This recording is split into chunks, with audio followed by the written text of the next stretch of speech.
नमस्कार दोस्तों। और आज की इस वीडियो के अंदर अपने डिस्कस करेंगे भी जब अपने टेली प्राइम सॉफ्टवेयर को किसी बिजनेस की प्रैक्टिकल अकाउंटिंग मेंटेन करने के लिए यूज़ करते हैं, यानी कि जब हमारे पास में बिजनेस का जो रियल ओरिजिनल डाटा होता है, ओरिजिनल वाउचर्स होते हैं, purchase, sale, payment, receipt, journal, contra, credit note, debit note, इन सब वाउचर की एंट्री अपने टेली सॉफ्टवेयर में वाउचर के ऑप्शन पे जाके अलग अलग ऑप्शन पे जाके अपनी इसकी एंट्री कर देते हैं। लेकिन ये सब एंट्री करने के बाद बात आती है कि अकाउंटेंट को पर्टिकुलर उसकी रिपोर्ट्स भी चेक करनी होती है बिजनेस की। तो जब बात आती है रिपोर्ट्स चेक करने की, तो रिपोर्ट्स हम कुछ रिपोर्ट्स ऐसी होती है जो हमें डेली की डेली देखनी होती है, कुछ रिपोर्ट्स हमें मंथली देखनी होती है, कुछ रिपोर्ट्स हमें क्वार्टरली देखनी होती है, यानी कि 3-3 महीनों से देखनी होती है, और कुछ एक रिपोर्ट ऐसी भी होती है जो हमें केवल साल में एक बार देखने की जरूरत पड़ती है। तो ये कौन कौन सी रिपोर्ट्स होती है, कब कब हमें उसको यूज़ करना होता है, इनकी शॉर्टकट कमांड क्या होती है टेली प्राइम सॉफ्टवेयर में, सारी बातें इस वीडियो में अपने प्रैक्टिकली डिस्कस करेंगे। तो वीडियो बहुत ही ज़्यादा इंपॉर्टेंट है, विशेषकर उन स्टूडेंट लोगों के लिए जो टेली प्राइम सॉफ्टवेयर को सीख रहे हैं या रिसेंटली उन्होंने किसी कंपनी में अभी जॉब की शुरुआत करी है और वहाँ पर वो टेली प्राइम सॉफ्टवेयर को यूज़ करने वाले हैं। वीडियो पसंद आए तो लाइक जरूर कर देना, ज़्यादा से ज़्यादा इस वीडियो को आप शेयर भी कर देना, और इसी टाइप के नई नई वीडियो देखने के लिए आप हमारे चैनल को भी सब्सक्राइब कर सकते हैं। तो सबसे पहले अपने बात करते हैं, जैसे अपने टेली सॉफ्टवेयर को ओपन करते हैं, वाउचर पे जाते हैं, वाउचर की एंट्री अपने कर लेते हैं, अपने इसके ऊपर कोई डिस्कस नहीं करेंगे। तो अपनी मेन आज का टॉपिक है भी हमें रिपोर्ट्स को देखना। तो जैसे अपने टेली सॉफ्टवेयर को ओपन कर लेते हैं, और यहाँ पर ओपन करने के बाद जो हमारा मेन पेज होता है गेटवे टेली का, इसी गेटवे टेली के अंदर आपने कुछ देखा होगा, यहाँ पर एक रिपोर्ट्स का ऑप्शन आपको दिखाई देता है, और इसी रिपोर्ट्स के अंदर ये कुछ इस तरीके की हमें रिपोर्ट्स यहाँ पर जनरेट हो जाती है, जो कि हमें इन अलग अलग ऑप्शन के अंदर जाके हमें रिपोर्ट देखने की जरूरत पड़ती है। तो सबसे पहले हमें बात करते हैं भी डेली की डेली जो हमारी रिपोर्ट्स होती है जिसको हमें देखना जरूरी होता है, वो होता है हमारा डे बुक का ट्रांजेक्शन। देखो, डे बुक का ट्रांजेक्शन हमें कब देखने की जरूरत होती है, क्योंकि बहुत सारे स्टूडेंट लोग जब टेली सॉफ्टवेयर को सीख रहे होते हैं तो वो यही गलती करते हैं भी जब भी अपनी किसी पार्टी के साथ स्टेटमेंट मिलान करना होता है तो वो डे बुक को ओपन कर देते हैं। ठीक है ना। अब डे बुक को हमें ओपन करने की जरूरत नहीं है। ठीक है ना। डे बुक की जरूरत हमें कब पड़ती है, जब पर्टिकुलर हमें किसी एक दिन की कोई रिपोर्ट्स हमें चेक करनी हो। जैसे कि हमें मान लीजिए 25 तारीख के अंदर हमें चेक करना है भी 25 तारीख के अंदर हमने परचेज कितना कर लिया, सेल के इनवॉइस हमने कितने बना दिए, पेमेंट हमने कितना कर दिया, रिसिप्ट आज हमारे पास में कितना है, बैंक में हमने कितना डिपॉजिट करा दिया, यानी कि पर्टिकुलर या किसी एक दिन की या फिर पर्टिकुलर किसी एक पीरियड की। पीरियड का मतलब हो गया जैसे हमने मतलब 25 तारीख से लेके और 30 तारीख तक हमें डाटा देखना है, 5 दिन का देखना है, 4 दिन का देखना है, 10 दिन का देखना है, तो वो एक टाइम पीरियड हो गया। और डे बुक का मतलब हो गया भी पर्टिकुलर किसी एक सिंगल डे के ट्रांजेक्शन हमें देखना हो। तो डे बुक अगर हमें देखना हो तो अपने टेली सॉफ्टवेयर में डे बुक को दो तरीके से देख सकते हैं। तो सबसे पहले एक ऑप्शन तो आपको होम पेज पे मिल जाएगा, यहाँ पे वाउचर्स के नीचे ऑप्शन आ रहा है डे बुक का। ठीक है, जहाँ इसकी शॉर्टकट कमांड आपको क्या देखने को मिलेगी, हर एक जो भी ऑप्शन हमारे पास दिख रहा है हर ऑप्शन के अंदर एक अक्षर आपको इस तरीके से हाईलाइट देखने को मिलेगा। जैसे वाउचर्स के अंदर वी कुछ एक अलग है कलर के अंदर आपको दिख रहा है, थोड़ा सा बोल्ड भी दिख रहा है। बैंकिंग के अंदर अपने देखते हैं तो यहाँ पर आपको एन आपको कुछ अलग तरीके से दिख रहा है। टेली कैपिटल में देखोगे तो आपको टी कुछ अलग तरीके से दिख रहा है। बैलेंस शीट में आपको बी है जो हाईलाइट भी दिख रहा है और एक अलग कलर के साथ दिख रहा है। तो यानी कि यही इनके एक शॉर्टकट की होते हैं। जैसे मान लीजिए अब आपको डे बुक ओपन करनी है तो आपको केवल कीबोर्ड से के बटन को प्रेस करना है। तो जैसे मान लीजिए मैं के बटन को प्रेस करूंगा तो ये मेरे सामने डे बुक आ जाएगी। तो जैसे मैं डे बुक ओपन करूंगा तो यहाँ आपको दिख भी जाएगा भी आपने डे बुक ओपन करी है और कौन सी तारीख की करी है ये भी आपको पता चलेगा भी 25 अप्रैल की आपने करी है। ठीक है, इसी तरीके से मान लीजिए मेरे को 24 तारीख की डे बुक देखनी है तो केवल एक दिन की डे बुक देखनी है तो मेरे को F2 यानी कि डेट चेंज करनी पड़ेगी। तो यहाँ आप देखो कि चेंज डेट का ऑप्शन आ गया, तो मैंने यहाँ पर 24 तारीख कर दिया। तो 24 तारीख में मेरे पास में कोई ट्रांजेक्शन नहीं है, ट्रांजेक्शन होगी कोई भी वाउचर हो सबका डाटा दिखेगा। तो मान लीजिए मैं 23 तारीख का डाटा ओपन करूंगा, 23 में भी कुछ भी नहीं है। इसी तरीके से मान लीजिए मैंने 20 तारीख का डे बुक ओपन किया तो इस 20 तारीख के अंदर तो यहाँ पर मेरे को तारीख भी दिखाएगा 20 अप्रैल 2025 की। ठीक है, और यहाँ पर 20 अप्रैल के अंदर जो भी मेरे पास ट्रांजेक्शन हुई है वो सारी की सारी ट्रांजेक्शन मेरे को यहाँ पर दिख जाएगी। ठीक है, और इसके अंदर ये हर टाइप के वाउचर दिखेंगे। इसके अंदर आप देखोगे पेमेंट भी है, रिसिप्ट भी है, जर्नल भी है, डेबिट नोट भी है, सेल वाउचर भी है। ठीक है, इसके अंदर परचेज मेरे पास इस तारीख के अंदर है नहीं तो परचेज वाउचर मेरे को नहीं दिख रहा है। अगर इसी तरीके से मान लीजिए अपने को कोई एक टाइम पीरियड का डाटा देखना है, यानी कि मेरे को 20 तारीख से लेके और 28 तारीख का डाटा मेरे को चेक करना है, तो यहाँ पर मेरे को टाइम का पीरियड चेंज करने के लिए Alt F2 बटन प्रेस करना पड़ेगा। तो जैसे मैं F2 तो केवल डेट को चेंज करने के लिए और Alt F2 मतलब दबाएंगे तो यहाँ पर आ जाएगा चेंज पीरियड का ऑप्शन। तो यहाँ अपने जैसे मान लीजिए मेरे को 20 अप्रैल से लेके और 28 अप्रैल तक का डाटा देखना है। कुछ 5 दिन का भी हो सकता है, 2 दिन का भी हो सकता है, 10 दिन का भी हो सकता है, 6 महीने का भी हो सकता है। तो जो भी आपको टाइम पीरियड, जितने टाइम पीरियड तक की आपको डे बुक देखनी है वो डे बुक आप यहाँ पे सिलेक्ट कर सकते हो। ठीक है, तो जैसे मैं इसको टाइम पीरियड दिया, ये मेरा टाइम पीरियड था अभी 20 अप्रैल 25 से लेके 28 अप्रैल 2025 तक। इसके दौरान जो भी मेरे पास में ट्रांजेक्शन रही होगी तो वो डेट आपको यहाँ दिखेगी, यानी कि 20 तारीख से लेके 21, 22, 23, 25, यानी कि 26, 27, 28 के अंदर मेरे पास कोई ट्रांजेक्शन है नहीं, इसलिए यहाँ पर 28 तारीख आई भी नहीं है। ठीक है, तो इस तरीके से हम डे बुक देख सकते हैं। डे बुक का मतलब होता है भी पर्टिकुलर हमें किसी एक दिन की या फिर किसी एक टाइम पीरियड की रिपोर्ट्स को चेक करने के लिए भी इतने इस तारीख के अंदर हमने कितने वाउचर इशू किए हैं, परचेज, सेल, पेमेंट, सब कुछ आपका डाटा इसके अंदर दिख जाएगा। और अगर आपको पूरा साल का एक साथ डाटा देखना हो तो आपको केवल F2 बटन प्रेस करना है और यहाँ पर आपको स्पेस बार से ये डेट हटा देनी है। यहाँ पर आपको डेट देने की जरूरत नहीं है, डेट आप हटा दोगे तो अब यहाँ क्या होगा कि आपका जितना भी ट्रांजेक्शन होगा, अब जैसे अभी इसके अंदर केवल 1 महीने का डाटा 1 अप्रैल से लेकर 30 अप्रैल तक का, तो ये केवल 30 अप्रैल तक का डाटा यहाँ पर देखने वाला है। ठीक है, अगर आपके पास में पूरे साल का डाटा होगा तो 1 अप्रैल 25 से लेके 31 मार्च 2026 तक का पूरा रिकॉर्ड यहाँ पर आपको दिख जाएगा। अब इसके अंदर आप वाउचर देखोगे तो ये सारे वाउचर आपके सामने मिक्स हो गए। इसके अंदर आपको क्रेडिट नोट भी दिख रहे हैं, सेल भी दिख रहा है, परचेज भी दिख रहा है, पेमेंट भी है, रिसिप्ट भी है, जर्नल, सब तरीके के वाउचर आपको दिखेंगे।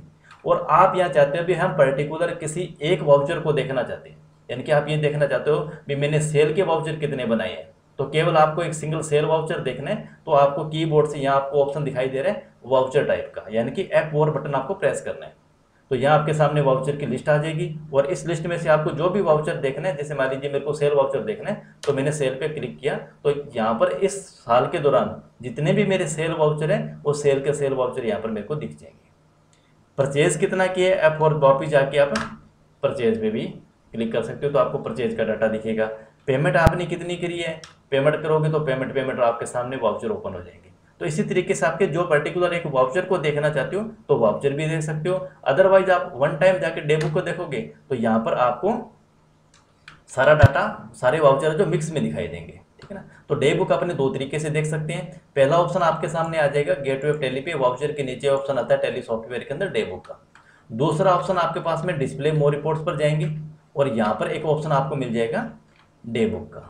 तो यानी कि अब आपके सामने 2 शॉर्टकट की है, एक तो आपके सामने के बटन आप प्रेस करोगे तो डे बुक ओपन हो जाएगी, दूसरा आप डी और डी, यानी कि 2 बार आपको डी बटन प्रेस करना है, डी डी, ठीक है ना, तो डे बुक ओपन हो जाएगी। तो ये भी शॉर्टकट आपको याद रखना होता है। डी का मतलब डी का मतलब डिस्प्ले और दूसरी डी का मतलब हो गया डे बुक का ऑप्शन। ठीक ना, तो यहाँ आप जाओगे तो यहाँ पर भी आपको इस तरीके से कुछ हाईलाइट के अंदर दिखेंगे ये, जैसे ट्रायल बैलेंस अगर आपको देखना है तो टी हाईलाइट है, कैश फ्लो देखना है तो कैश का है, फंड फ्लो देखना है तो एफ हाईलाइट है। तो यहाँ से भी आप समझ सकते हो भी इसका शॉर्टकट है क्या बनने वाला है।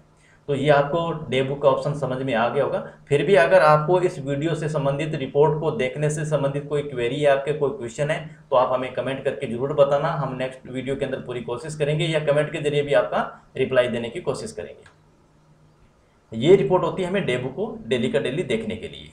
उसके बाद बात आती है अगर हमें कोई रिपोर्ट मंथली देखनी हो तो मंथली रिपोर्ट हमें ज़्यादातर जीएसटी रिपोर्ट्स को, जब अपने जीएसटी रिटर्न तैयार करते हैं तो वहाँ पर हमें ज़रूरत पड़ती है। ठीक है ना, तो इसके लिए अगर जीएसटी की रिपोर्ट हमें देखनी हो तो अपने डिस्प्ले पर जाते हैं और ये आती है स्टेचरी रिपोर्ट। ठीक है ना, अब देखो स्टेचरी रिपोर्ट का मतलब क्या होता है। स्टेचरी रिपोर्ट का मतलब जो हमारे टैक्सेशन से संबंधित जितने भी टैक्स हैं, चाहे वो जीएसटी का टैक्स हो, टीडीएस का टैक्स हो, टीसीएस का टैक्स हो, एमएसएमई से रिपोर्ट हो, यानी कि जो गवर्नमेंट के जो टैक्स से संबंधित काम है वो सारा का सारा डाटा हमारा स्टेचरी रिपोर्ट के अंदर ही दिखता है हमें। तो जैसे अपने स्टेचरी रिपोर्ट पर जाएंगे तो ये देखो हमारे पास में सारे टैक्स से संबंधित काम आ गए, चाहे वो जीएसटी का काम हो, चाहे वो टीडीएस का काम हो, चाहे वो टीसीएस का काम हो, चाहे वो एमएसएमई रिपोर्ट से संबंधित काम हो। तो अगर मान लीजिए हमें जीएसटी R1 की रिपोर्ट को चेक करना होता है मंथली, अगर हमारी कंपनी की लायबिलिटी बनती है तो अपने को जीएसटी R1 और जीएसटी R3 भी 2 रिपोर्ट्स हमें हमारी बुक्स ऑफ अकाउंट्स के अंदर तैयार करना होता है। तो जैसे अपने जीएसटी R1 को ओपन करेंगे, ठीक है, तो इसके अंदर जो भी आपका डाटा रहेगा वो सारा एक बार डाटा अपडेट हो जाएगा। तो ये 100% तक कंप्लीट हो जाएगा। इसके अंदर कुछ ज़्यादा टाइम नहीं लगता, ज़्यादा डिपेंड करता है आपके पास में डाटा कितना है। तो देखो जैसे मैंने इसको जीएसटी R1 को ओपन किया तो इसने बाय डिफॉल्ट मेरे सामने यहाँ पर टाइम पीरियड ओपन कर दिया 1 अप्रैल से लेके 30 अप्रैल, यानी कि केवल 1 महीने का डाटा यहाँ पर कर दिया। अब हमें ज़रूरत है जून 2025 की GSTR1 को डाटा तैयार करने की। तो अब हमें यहाँ क्या करना पड़ेगा, टाइम पीरियड चेंज करना पड़ेगा 1/6 से 30/6 तक। ठीक है, हालांकि 30/6 के अंदर डाटा आपको कुछ नहीं दिख रहा क्योंकि इसके अंदर मैंने अभी तो कोई ट्रांजेक्शन एंट्री करी नहीं है। तो आप यहाँ देखो टाइम पीरियड आपको दिख जाएगा 1 जून से लेके 30 जून, यानी कि 1 महीने का डाटा 30 जून तक डाटा आपको दिखेगा। तो आप ये है हमारा मंथली रिपोर्ट अगर हमें चेक करनी हो तो भी, अगर आपकी कंपनी की लायबिलिटी बनती है क्वार्टरली रिटर्न फाइल करने की, यानी कि GSTR1 अपने क्वार्टरली रिटर्न फाइल करते हैं, तो यहाँ पर बाय डिफॉल्ट जो ऑप्शन हमने देखा था भी, जैसे मैं डिस्प्ले पर गया, स्ट्रेटरी रिपोर्ट पर वापस जा रहा हूँ मैं और आपको GSTR रिपोर्ट और GSTR1 किया तो 1 महीने का डाटा दिखा है। ठीक है ना, अगर क्वार्टरली रिटर्न अगर आपकी कंपनी फाइल करती है तो आपको क्या करना पड़ेगा, जैसे अपने F11 बटन प्रेस करते हैं कंपनी क्रिएट करने के बाद में, ये GST वाला ऑप्शन है आपके सामने यहाँ पर आता है इस टैक्सेशन के अंदर। ठीक है ना, इसको आपको यस करना है और यहाँ जो हमारे पास में ऑप्शन आता है GSTR1 का, यानी कि आपकी जो कंपनी की जो GSTR1 रिटर्न फाइल करने की लायबिलिटी मंथली बनती है या फिर क्वार्टरली बनती है। अगर क्वार्टरली बनती है तो आपको यहाँ से मंथ को हटा के क्वार्टरली को सिलेक्ट करना होगा और यहाँ पर अपने टाइम भर दे देंगे भी हमने 1 अप्रैल 2025 से ही है, और मैं इसको Ctrl+A के साथ सेव करूँगा और उसके बाद मैं डाटा को अपडेट कर देते हैं अपने वापस। तो अब हो सकता है भी आपको शुरुआत के अंदर ये क्वार्टरली रिपोर्ट का डाटा दिखना स्टार्ट हो जाए, या फिर आप जैसे टैली सॉफ्टवेयर को बंद करके दोबारा ओपन करोगे तो वहाँ पर आपको डाटा दिखेगा। मान लीजिए मैं टैली सॉफ्टवेयर को रिपोर्ट्स को दोबारा ओपन करता हूँ। अब देखो मैं रिपोर्ट्स को 2 तरीके से ओपन कर सकता हूँ। एक तो कमांड जो अब हमारा मेन है, जिससे स्ट्रेटरी रिपोर्ट पर गए और GST रिपोर्ट पर गए, GSTR1 पे गए।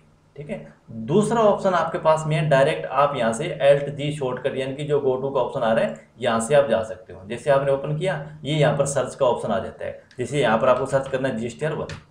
ठीक है, तो ये GST रिपोर्ट के अंदर ये GSTR1 का डाटा आ गया।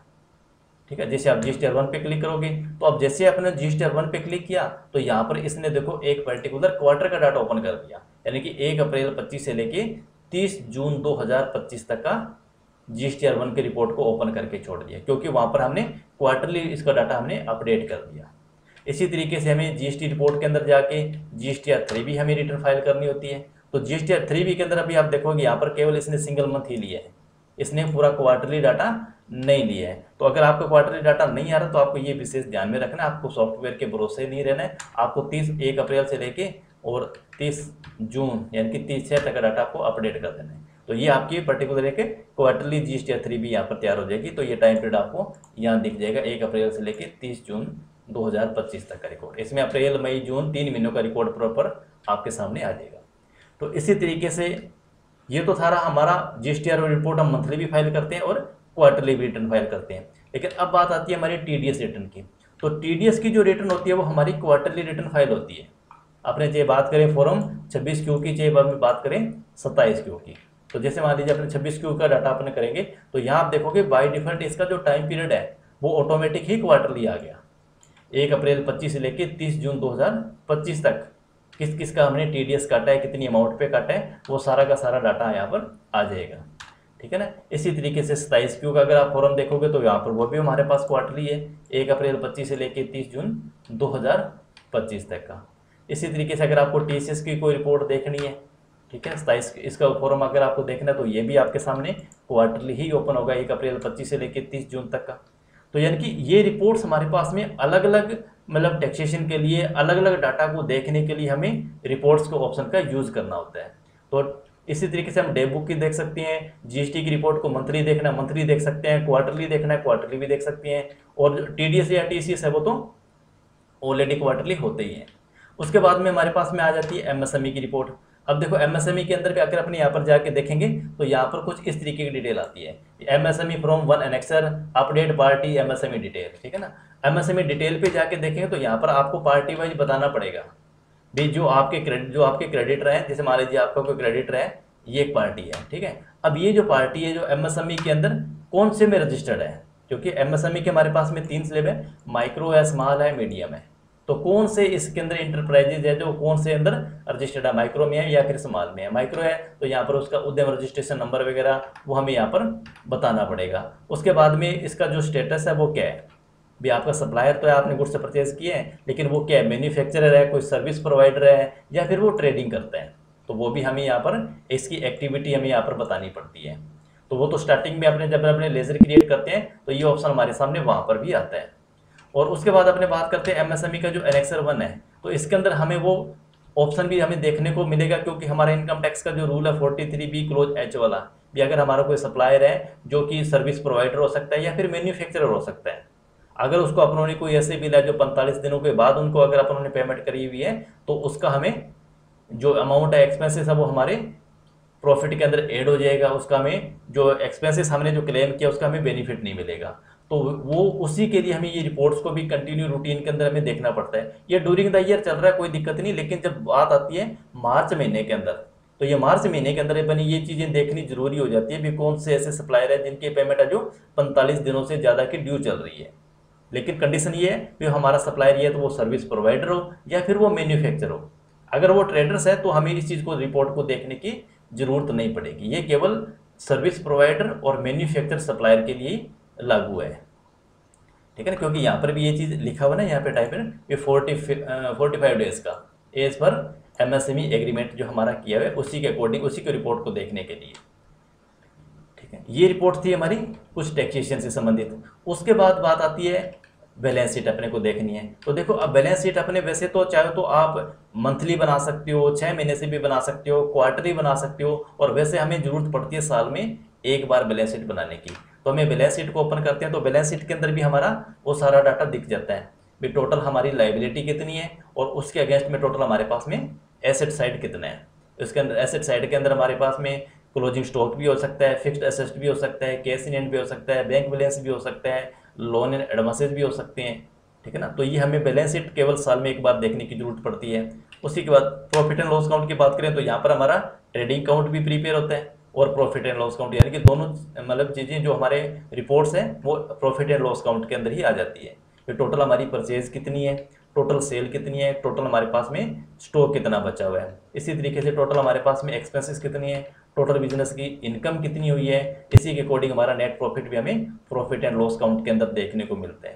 हालांकि इन सब की जरूरत साल में एक बार पड़ती है, लेकिन फिर भी अगर आपकी कंपनी को बैंक में रिपोर्ट को देने के लिए या लोन को अप्रूवल कराने के लिए अगर आपको जरूरत पड़ती है 6 महीने के साथ में या एक क्वार्टरली रिटर्न के डाटा के साथ में या फिर पूरा साल का, तो ये रिपोर्ट हम वहाँ से जनरेट कर सकते हैं। ऐसा नहीं है भी आप इस रिपोर्ट को डेली की डेली नहीं देख सकते, आप चाहो तो साल वाली रिटर्न को भी आप डेली का डेली देख सकते हो, और जो रिपोर्ट हमें डेली की डेली देखनी होती है उसको भी आप साल में एक बार भी देख सकते हो, ऐसा कोई जरूरी नहीं है। लेकिन वो डिपेंड करता है हमारी अकाउंटिंग की प्रैक्टिस पर, हमारी जो इंडस्ट्री है, जो हमारी कंपनी है जहाँ अपने अकाउंटिंग कर रही है उसकी ज़रूरत क्या है, उसी के अकॉर्डिंग हमें रिपोर्ट्स है जो चेक करनी होती है।